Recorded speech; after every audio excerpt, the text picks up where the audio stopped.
us winning any more games. If we win a game, I hope it's the Seahawks. That one I do want. Yes, we need to keep them out of the playoffs. If we're not making the playoffs, they're not making the playoffs. Are you listening? Damn.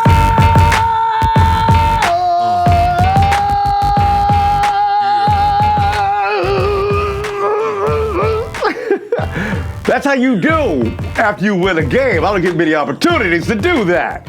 Ronbo Sports here, representing the Niner Empire organization worldwide. Oh!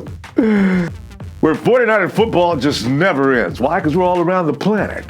When you go to see somebody else on the other side of the world is still rooting for the 49ers. It never stops. Bam! Shucks.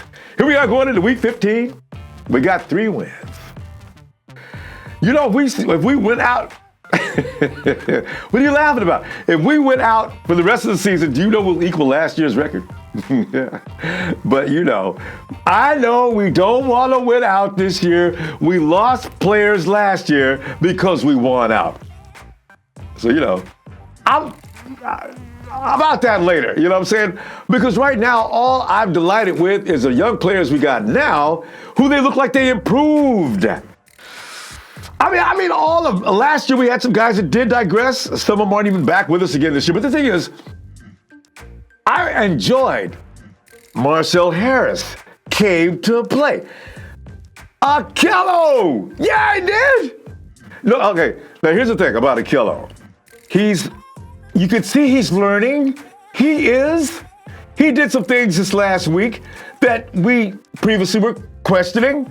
We were upset about. We were wondering, what is Robert Saleh teaching him?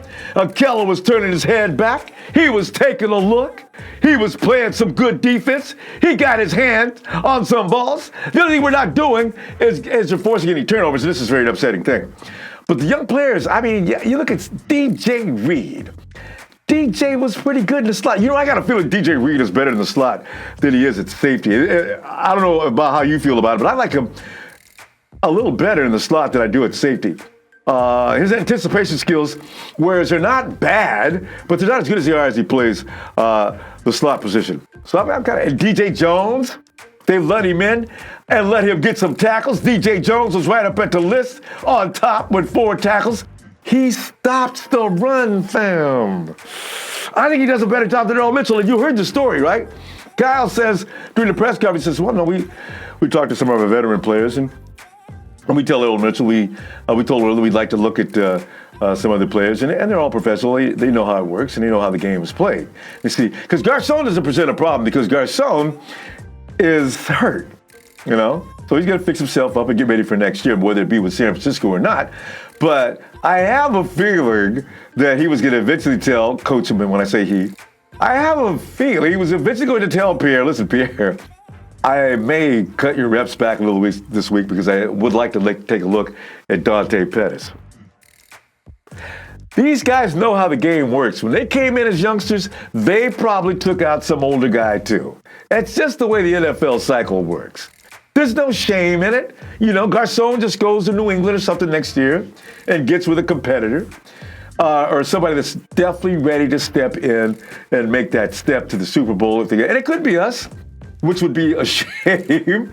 But yeah, it's just the way the game is played in the NFL. We can't talk badly about it. Just accept it for what it is. Hey, speaking of young players too, Nick Mullens, man, I'm a huge fan. From this point on, Nick Mullens is my guy. I mean, I love me some Nick, man. Did you see him at his press conference? Nick stands and he handles the press conference really well anyway. I love the way he handles the questions. He actually fields questions like he's been around for a long time.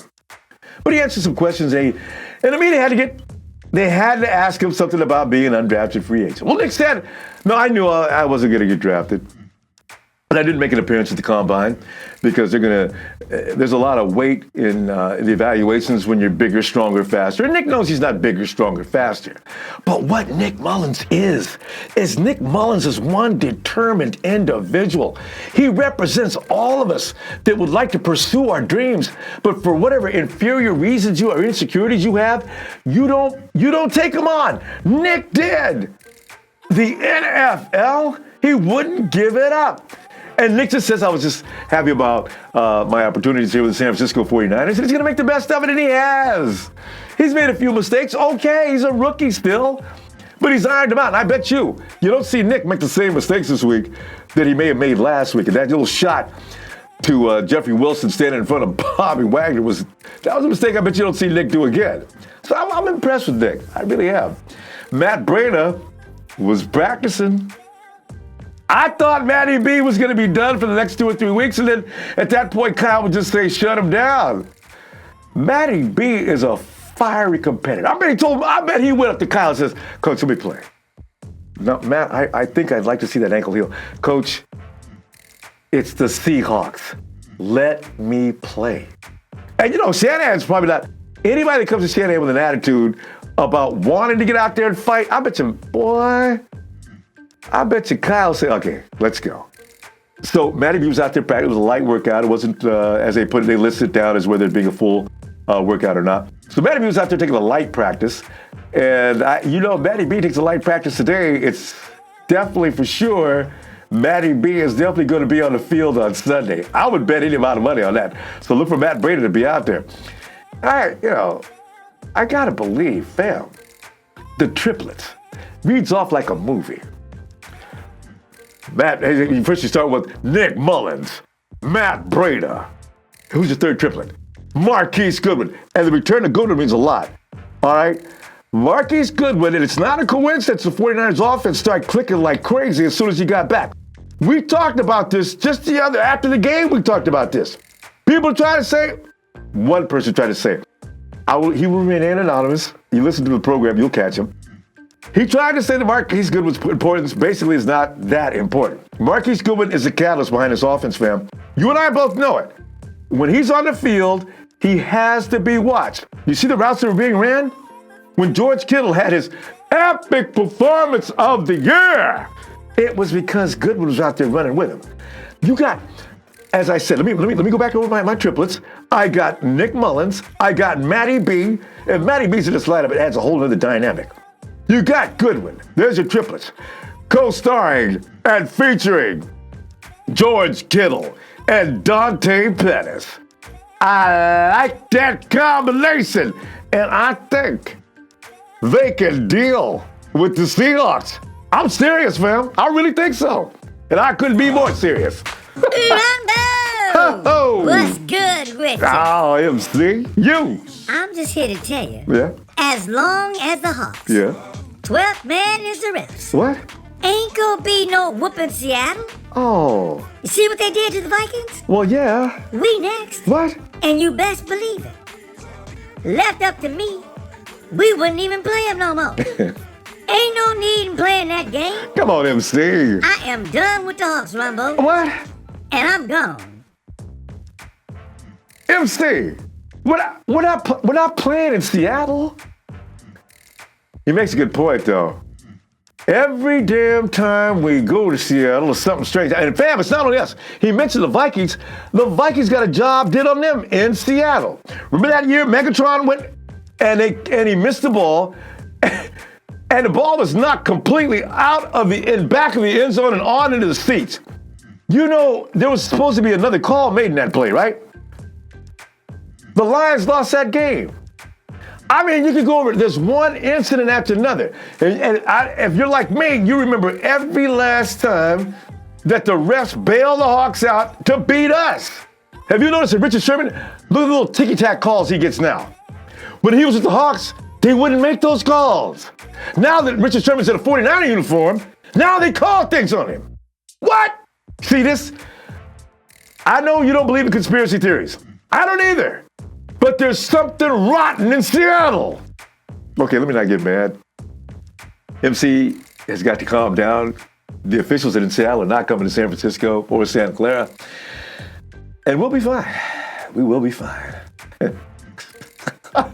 Pray we... Come on, refs. Anyway, I want to get some perspective from you. Let's see what you're talking about today. Let's go to the cam. Niner fam, you know how I love feminine opinion. I went and got Cynthia.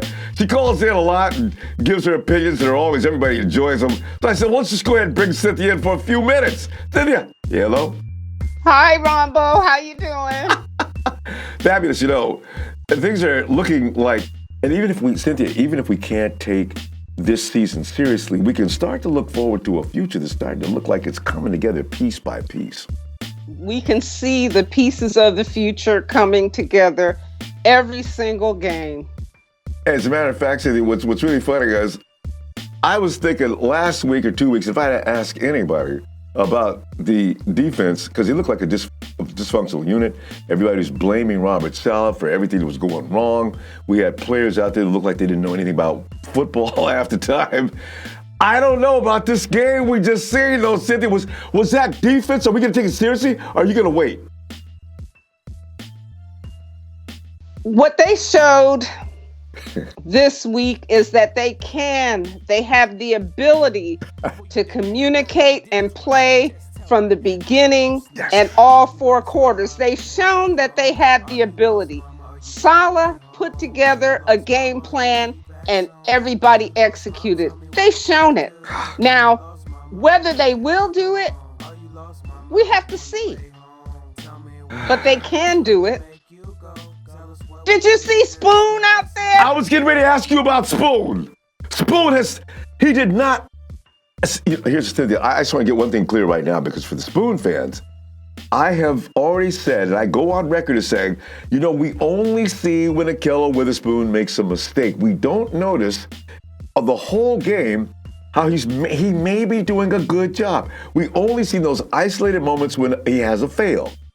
I don't know if we've been fair with that, Cynthia, but he looked good. There was no fails yesterday. He turned his head around. What do you think about what he did yesterday during that game? He was fantastic.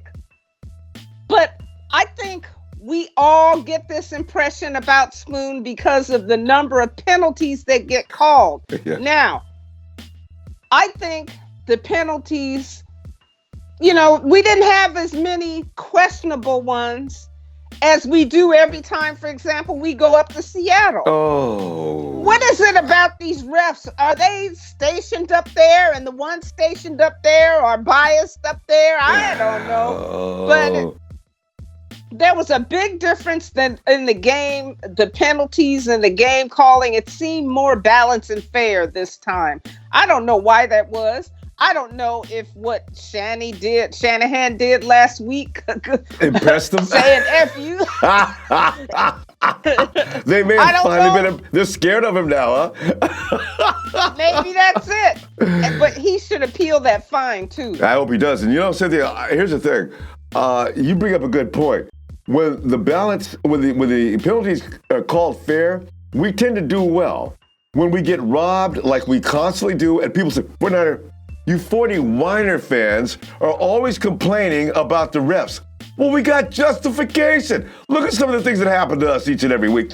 This week it didn't happen. Look what happened. We got away with one. We did. For once, I was so proud that it seemed to me that most of the penalties were being called on Denver this time.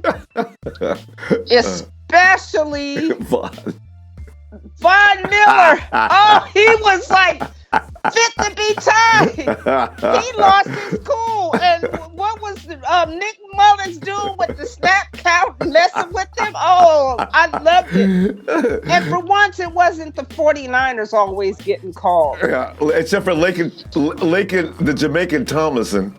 Lakin, every week, Cynthia. Lakin, I love you, man. But Lakin Tomlinson gets called for offsides each and every week. He did it twice this week. It scared me to death. I thought he was going to lose that game behind Lakin Kent.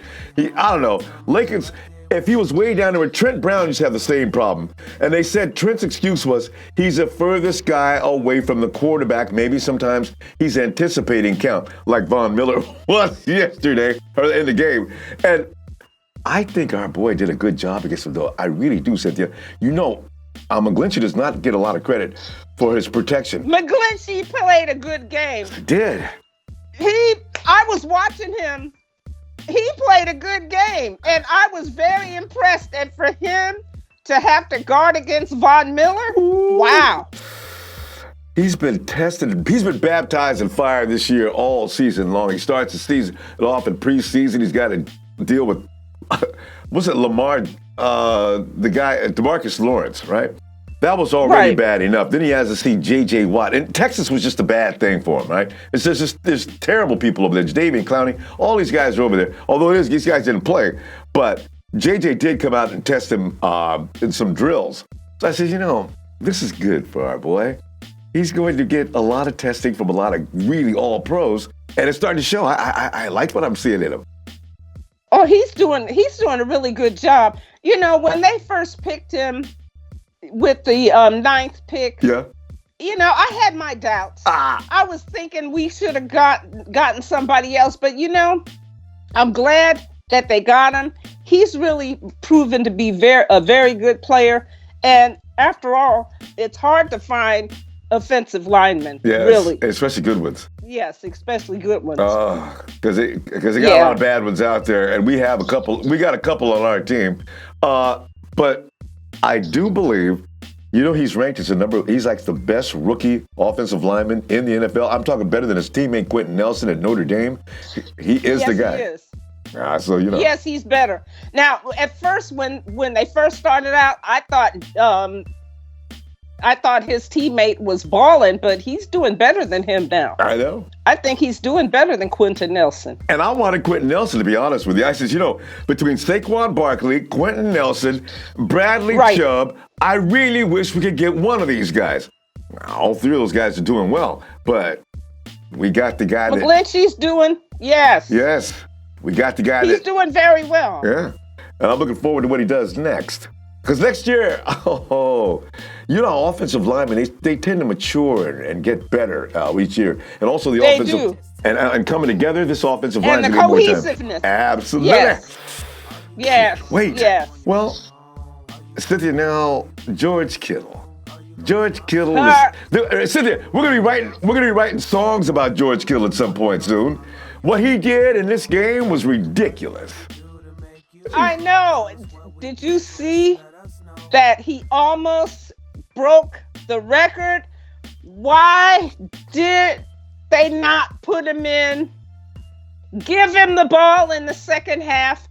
I don't know. Maybe Shanahan was focused on trying to win the game. I don't know. I don't know. Because if that's the reason why, you win the game with using the George Kittle. Although, I did find this out and just a little while ago.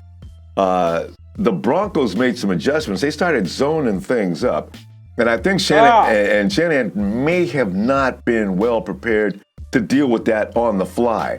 Normally he can. Okay. But I think the Broncos were actually bragging about it. Says, yeah, we zoned him up in the second half and tried to stop his production as we should have, because that's and the Broncos are impressed with George Kittle as much as the 49ers are, especially Von Miller and a couple other guys are saying all kind of good things about George Kittle. But yeah. And Deion Sanders. Oh, he got the call. Yeah, he balled and got the call for Deion. And where did George get that Deion Sanders jersey? I get a feeling George really is a Deion Sanders fan. Because you can't all of a sudden just have a Deion Sanders jersey. Deion just loved it. Well, he was expecting to get the call. Maybe that was it. Could have been before the game even started. I get the feeling that George Kittle is very proud of himself and he knows his capabilities. When he's out there, I see the most confident player that we've got on our team. He is just phenomenal. He is phenomenal, and he seems so humble. He doesn't seem proud. I mean, he's confident, but not overly so. I really enjoyed his success and the way he's enjoying his success. He had that jersey. He was expecting to get the call, maybe not this week, but sometime. He probably had it in his locker all season. Who knows? Cynthia, are you gonna get a number 85 jersey? I don't know. We'll see. We'll see.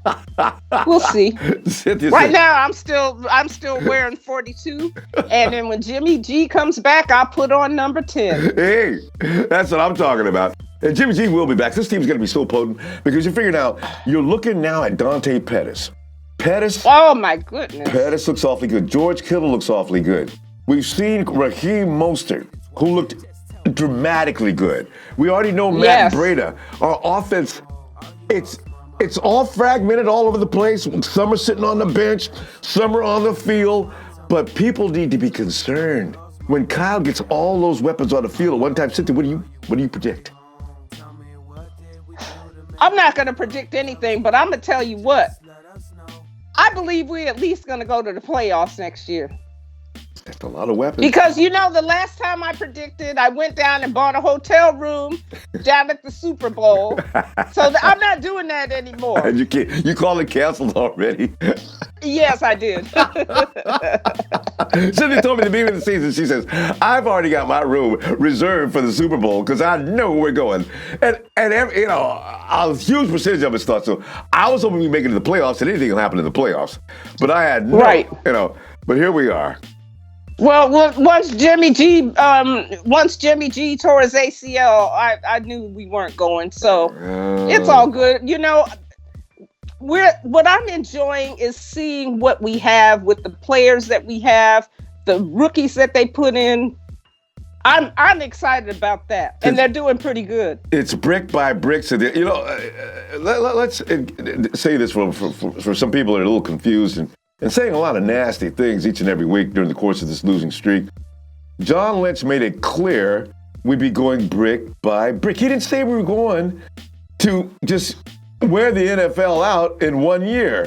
People were getting mad last year and even more mad this year. You can see all the young players we have, and you can also see how they're developing. So I'm saying it's time for everybody to walk it back a little bit, breathe, and realize they're putting it together. Realize where we are. Mm-hmm. Realize where we are. Realize where we're going. We have to have a long view as fans, as 49er fans. Now, I know we've been through a lot. Yep. Excuse me. I went away and I came back with a cold. You'll make it. Yeah. So we've been through a lot. I'm looking at the talent we have and and the possibilities that we have. We're getting ready to pick number 1 in the draft. Yes. I don't want nothing to mess that up. We get number 1 pick in the draft. We get who we need. Yes. We are going to be hard to contend with next year. Once we get Jimmy G back, once we get McKinnon, everybody else, we're going to be a team to contend with. Could have the best run game in the NFL last year. You got Matt Breida, you got Jared McKinnon, Raheem Mostert will take a Raheem! He'll take a break from special teams. He'll come over and lend a hand. On third down situations, you don't have to risk some of those smaller guys. Bring in Jeffrey Wilson. He'll crash and boom his way into the end zone. I see that running attack being one of the best. That's got to be the best stable in the league coming up next year. It's all about the health. Yes, the running attack. We're going to have just such an awesome run game. It's going to be awesome. Of course, with the passing game, Ronbo, we're going to be difficult to beat next year. I guarantee it. Now, the defense, like we were talking about earlier, that's going to finally. And I'm not. People get mad when you say anything good about Robert Saleh, but he warned everybody at the beginning of the season, but we didn't read between the lines. I know I didn't. Robert Saleh says, you know how he talks. These guys, they're going to come out, they're going to stumble out of the gate slowly. And at some point, we're going to catch on. And when that happens, look out. See, it's a long stumble, though, Cynthia, 14 weeks into the season. But I think they're starting to get it. And they're not, all of them aren't the first-line players.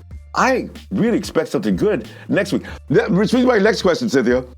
Now, Cynthia's already made it clear she does not feel like she needs to win any more games to ruin that first pick.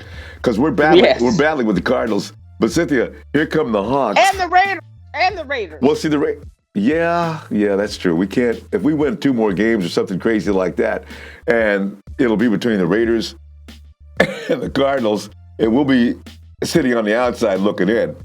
We'll still have a top 5 pick, but still, it'll be nice to have number 1. I agree with that. But Cynthia, losing just kills me. I really get a bad taste in my mouth. I wake up feeling nasty. I just can't stand it. We only have, 2 more games? 3. Yeah, that's okay. We only got 3 more games. We'll see what happens. If it'll make you feel better, Cynthia, we got to play the Chicago Bears, and I don't really appreciate doing that. That team really scares me, and they scared me weeks ago. As soon as they got Khalil Mack, I said, oh, man. that defense was already kind of rugged. Now, my goodness, the Rams know. Ooh. Yes, they know. God. I was praying because I was playing somebody in fantasy who had Gurley. I said, if the Bears just hold Gurley, and they held Gurley. Now, one thing I don't want, let me just go on record to say this. I do not want the Seahawks to make the playoffs. I want to beat them when they come to San Francisco. I do not want them making the playoffs. That's one thing. We need to beat them. Now, Cynthia, you just said, it's a risk. If we beat the Hawks, we could find ourselves on the outside looking in as far as that first pick. Well, who do the Raiders play next? I don't know, but they're going to beat them. I mean, the Raiders, I don't know how they beat the Steelers because Roethlisberger was laying in the locker room for a few minutes, and they took advantage of that. But their defense did play a pretty good job against their. The Steelers are missing their number one running back. Le'Veon is still running around laughing about the fact that he ain't coming back. And they didn't do too well while some of their frontline people are out there. I don't know who their second string quarterback is, but he couldn't do anything about it. So I figure the Raiders will lose next week. The Seahawks, I don't know what we're going to do about the Seahawks, but I do know that the Chicago Bears are really worrisome. I don't know what we're going to do with them. The Rams, here's the funny thing. The Rams are 11-2 along with the Saints. They can ill afford to come in there and talk about, well, we're going to play our backups against the 49ers. Why? We don't have any respect for the 49ers, and we don't think we need to play our starters in order to beat that team. They're not going to make that mistake anymore. They're not going to do that anymore. They're going to play their starters against us. Whether we win or lose, I don't care. We'll be better. We will beat. We'll beat the Rams next year. I'm not worried about beating them this year. They're going to play their starters. Yeah. I don't see us winning any more games. If we win a game, I hope it's the Seahawks. That one I do want. Yes, we need to keep them out of the playoffs. If we're not making the playoffs, they're not making the playoffs. I like that. I really do like that a lot. And Russell Wilson, if the referees, and let's say bring those referees that they have all the time living in Seattle, and let's say bring them to Levis Stadium, I think we got a shot. Because like I'm saying, yesterday the officiating was balanced and fair. We played a good game. They weren't calling little strange ticky-tack fouls. Every time you touch Russell Wilson, nobody said anything. And I was saying, I do like our chances. Hey, Cynthia, if you're going to say that you want us to win, do you believe we're going to win against the Seahawks? I don't know. We have the ability. What we saw yesterday was the ability of our team. Whether they all come out and play all three phases throughout all four quarters, if they could do it 2 weeks in a row, that's great. I'll be happy for that. I would love them. I would love them to beat the Seahawks. There it is. Cynthia said it. Cynthia, do you have a score on this game? I don't know. If we beat the Seahawks, it'll be a close game. It'll be like 27-24. It'll be real close. I'll take it. Cynthia. Yeah. Let's get you so you get some hot living and honey. I'm going to count you down. 3, 2, 1. Niners!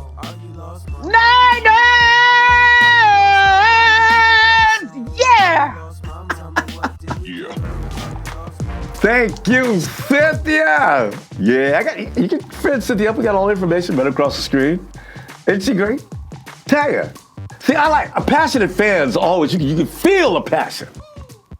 It's prediction time. I ain't gonna back up. You see, I needed to apologize anyway, as I did to a lot of people already. I was actually scared last week. I mean, come on, man. You got Von Miller coming off one side. You got Bradley Chubb coming from the other. I was scared. I still made my prediction, but I was scared. But between you, there ain't no secrets. So I'll tell you the truth, I was scared to death. But I'm still going to say the 49ers are going to win. That'll never change. And something else, fam. Each and every year for the last 20 years, the 49ers seem to forget how to play football every time they go on a bye week. If I had my way, the 49ers next year would not have a bye week. I said, listen, guys, We're going to work hard during this entire bye week. We've got to break this jinx. And listen, guys, I'm going to give you a little extra time. Coming into preseason, you guys won't have to come in for an extra week, all right? We're going to take our bye week before the season starts. I don't want to hear any moaning, guys. With 2 wins. 2! And we got how many losses? 15! In the last 20 years, 2, 5, and 15! Okay, see, that's why it's got to stop, all right? Got to break that jinx. So I'm telling you right now, the 49ers will come in and play some football. You got Marquise Goodwin, back. You've got also Matt Breida is coming back to help out George Kittle and Dante Pettis. The offense is a little more complete. I have a feeling the defense is feeling a little more confident. Did you see them in this last game? They didn't look like they did all year, and I'm sorry, but that was a formidable team that they just beat. Because I've already heard some people say, man, I don't know what we get excited about beating the Denver Broncos, man. That's Case Keenum. They're just going to say that. Look, hey, if you're going to talk bad about quarterback, look at Kirk Cousins. He looked like butt last week. How much money is he getting paid? So there's still pro teams. I'm proud of beating the Broncos. And you should be too.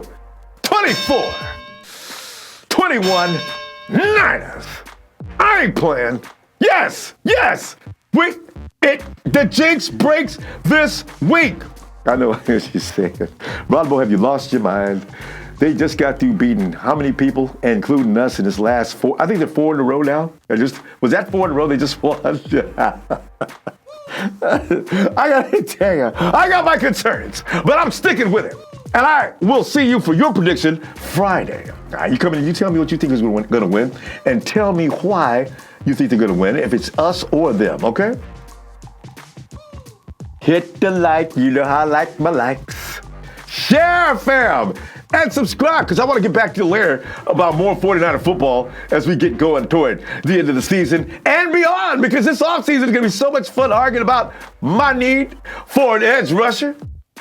Yeah, I ain't playing, man. I'm standing by my guns this year. Ain't nobody talking me out of it. No way. Count me out. 7, 6, 5, 4, 3, 2, 1. You'll never have the sacred stone. Oh, this you crazy mother.